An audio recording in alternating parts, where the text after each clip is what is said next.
There's no one that does it better. Call us today at 250-787-7100 to see what advertising options we have for your business and your budget. 100.1 Moose FM, 100.1% Fort St. John.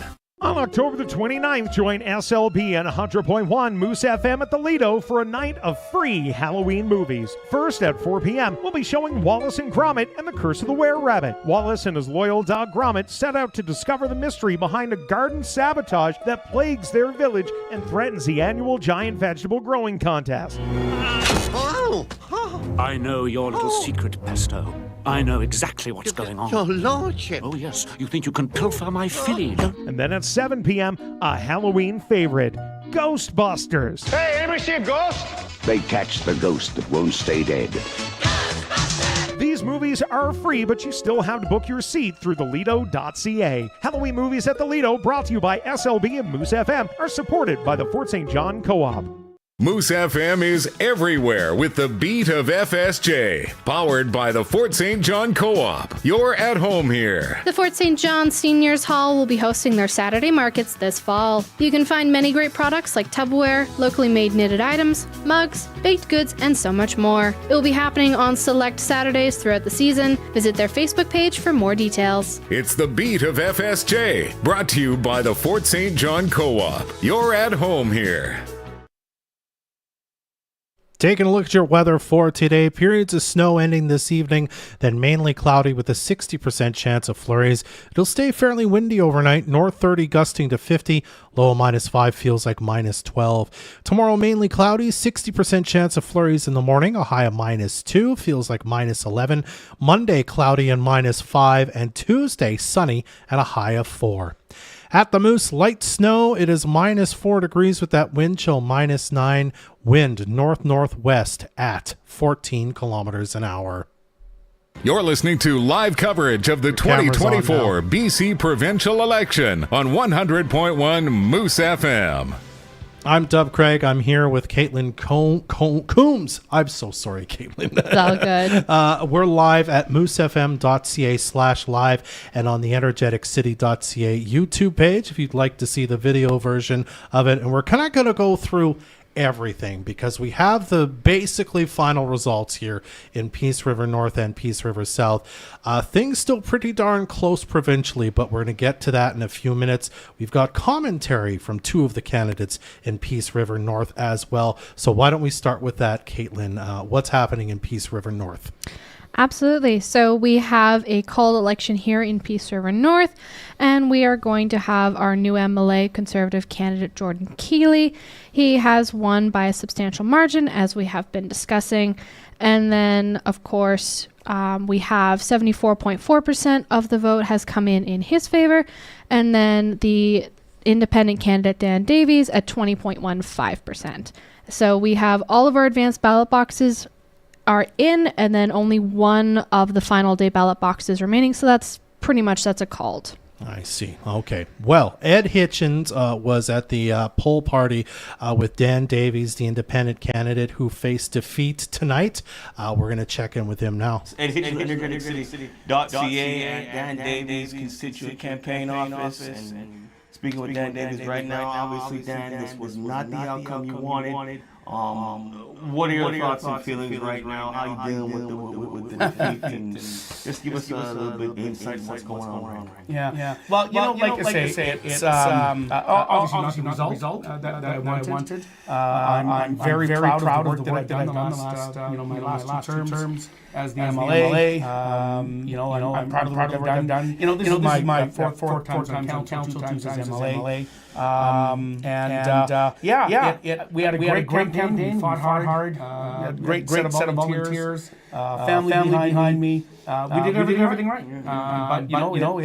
Obviously just looking at how this rolled out. I mean, people are obviously wanting change across the province. I've never not wanted to see that. We've always wanted to see the right side win. But up here, obviously, there was no taste for independent candidates. We're starting to see now it might have been quite the run. with a tie. With a couple Greens and a couple Independents. I think it would have been a pretty interesting future for Peace River North had it the other way. Do you feel there's going to be a shift in what's going to happen down in Victoria with what we've seen here tonight? Well, again, just looking at the numbers right now, it looks like a tie. It looks like it's going to be minority government. Regardless of what happens. I mean, the numbers throughout the entire night have been neck and neck. They're all showing. Sadly, they're showing the NDP as the minority government, and the Greens have supported them before. They'll probably do it again, and we're going to be in for some trying times, I think, for the next few years. Okay, so obviously it's Jordan Keeley, and Keeley won. What is your message for Jordan Keeley as he heads into the assembly? Obviously, it's the first time doing it. So, what kind of advice do you have for the victor here? Well, it's a lot of work. Ask for help. Lean on your colleagues. Lean on the people that have been in the building. There's a few in the conservatives that have been in the building before.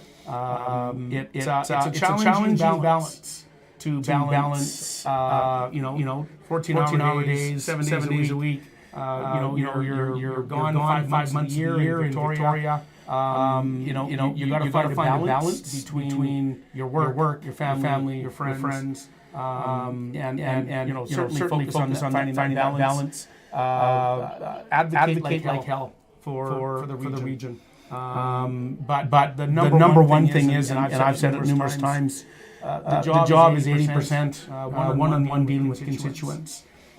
Be a good constituent MLA first, followed by everything else. Okay. All right. And what message do you have for volunteers who supported you over the past 7 years, who supported this campaign? Because as you said to me, it was a campaign against a non-campaign, but it looked like people didn't get that message. Yeah. Well, certainly to Shannon, my campaign manager, and all of my volunteers, and we've had a ton of volunteers helping on this campaign. All the people that voted for me, I certainly thank you. Thank all of them. It's a leap of faith when you're as an independent. And that's kind of what I was hoping for, and it didn't quite roll out the way that I was hoping. But I do thank everybody that put their trust in me, not only today, but for the last 7 years as the MLA, to which I've been unbelievably proud to represent this region. Right. So the questions I have. And once again, thank you. Congratulations on your campaign. Yeah. Thanks. Appreciate it. That was incumbent Peace River North MLA Dan Davies, who has been defeated tonight by BC Conservative candidate Jordan Keeley. Now, Steve Berard in the Energeticcity.ca newsroom was able to get on the phone with Jordan. We're going to check in on that interview right now. I apologize. I've got the wrong thing on here. We'll try that one more time. Here we go. How does it feel to be elected the MLA for Peace River North? That's great. I think I'm still shell-shocked, but I really, it's amazing seeing the support that's come in, and how many people have faith, thinking that I can represent them, and I'm looking forward to being able to fulfill that. What are you most looking forward to when government is back in session? I know obviously we don't have the province-wide results yet, but just tell me a little bit about that. I am most looking forward to a majority government. And right now it's tight going, seeing the numbers down south. I really want to see that majority government happen, but we need that for making the big changes as fast as possible that we need. And some of the situations that we have to make those changes happen as quick as possible. When we look at our healthcare system and our ER closures, those are some of the things that they're critical, where people's lives are on the line, and we've got to push to make a change. Do you have a message for those who helped with your campaign and the people who voted for you? I absolutely do. I want to say thank you very much to all of my friends, family, and all the volunteers that I've had that have tried so hard, that has been quite the campaign to be involved in, and the atmosphere that's been around it. But I couldn't have asked for a better team. And I want to also say thank you very much to my campaign manager, Carlene Duncan. I couldn't have done this without her. That she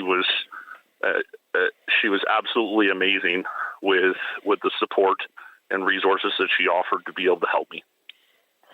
Okay, perfect. Thank you so much, Jordan. Really appreciate it.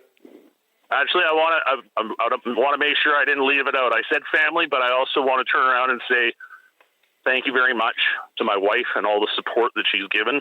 A lot of people might not ever meet her because she's not really a type of person to be in the public eye. Mm-hmm. But she's always there to help support me when I come home, and she loves being on our farm. And I think that's one of the amazing things that she may not be on my arm in politics, but she's always there when I come home to the farm, and it's a great way to decompress from political public life.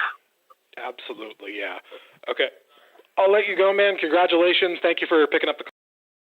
All right, that was Steve Berard's conversation with Jordan Keeley, the MLA-elect here and Conservative Party of BC candidate. So we know who's in the north, I should say. We're going to take a quick look at Peace River South, where again the blue wave seems to have hit all evening long. Caitlin. Absolutely. So we still, again, have a few ballot boxes still remaining in Peace River South, but it's close enough to call. So we do have a new MLA also down in Peace River South, and that is Conservative candidate Larry Neufeld. Yes, and again, it was quite a landslide, just like it was in Peace River North. Now we're going to go look kind of on things provincially, which, as we've kind of been saying most of the night, not nearly as clear. We're not going to be staying long enough, I think, to see the end of this and how this all shapes up. Tell us a bit about that, Caitlin. Absolutely. Things are still very, very close, even though we have 93.94% of all ballot boxes reporting. And we are still there very much in equal opportunity. BC NDP is leading or elected in 46 different districts. Conservative Party in 45. BC NDP have 44.56% of the vote. The Conservative Party 43.49. So, I mean, the Democratic Party is currently elected in 37 spots, but they're only leading in 9. Conservative Party is leading in 32. They're leading in 13. It can be very, very close. And even though we have so much of the vote still in, with it being this close, between now and the 26th of October, there could be multiple recounts. So it is, honestly, at this point, despite the amount of the vote that we have in, it's just too close to call on the provincial level. Yes, and as Dan Davies said, looking more and more like one of these parties is going to be courting the Green Party to vote with them. And we'll have to see how that turns out. Are they asking them every time? Is there a confidence and supply agreement? We'll have to see. So there you have it. We thank you for listening along. I don't think we're quite done yet, but you can keep listening here on 100.1 Moose FM, and also over keep watching over at Energeticcity.ca/election to keep an eye on things as we move forward through the